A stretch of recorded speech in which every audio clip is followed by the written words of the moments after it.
We raise racehorses that are housed in the pastures of the bluegrass.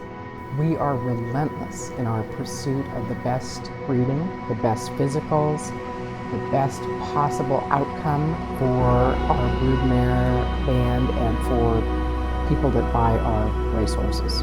We take pride in having success with the horses that we've sold and the horses that we race.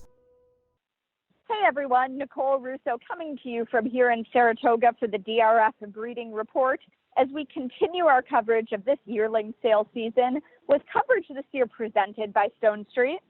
The Fasig-Tipton Saratoga Selected Yearling Sale is the first upper market test of the season, and the two-day auction concluded here last night with some of the best figures in its history. Now, you'll see here that the gross was down somewhat, as there were fewer horses cataloged to begin with, and there was a higher buyback rate in this selective market. But what was missing in quantity, the sale made up for in quality. Not only did the average and median prices post double-digit gains, they were sale records. The average eclipsed the record established back in 2001, so well before the recession, and the median surpassed the record set in 2017 and matched last year. The sale was keyed by big performances from Curlin and Tappet, two of the most consistent American classic sires in recent years. Perennial leading sire Tappet is the only sire in the modern era represented by 3 winners of the Belmont Stakes. And meanwhile, 2-time Horse of the Year Curlin had a classic winner or a classic place runner from each of his first 6 crops. Now, Tappet set the table at Fasig-Tipton, sending out the top 2 lots of Monday evening's opening session. And Curlin closed us out strong last night with 3 7-figure lots, including a pair of 1.5 million colts who tied for the top price. Let's take a look at them now, starting with this Curlin colt, who is the first foal out of the AP Indy mare America, a Grade 3 winner who is from that outstanding family of blue hens, blush with pride and better than honor. This colt, among those at the top of the market, purchased by a large, diverse partnership, a setup that's become a norm in the commercial arena as buyers look to share the risk on expensive colts who might be stallion prospects. Now, West Point Thoroughbreds put together a partnership that also included on the ticket Woodford Racing, Sienna Farm, Valdez Singleton, Sandbrook, and Freeman.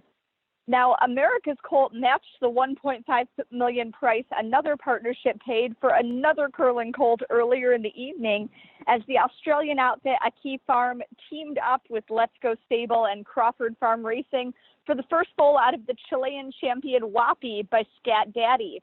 A couple of stakes winners by Looking at Lucky in the immediate family. He, like Curlin, is a son of Smart Strike, so it's a proven cross.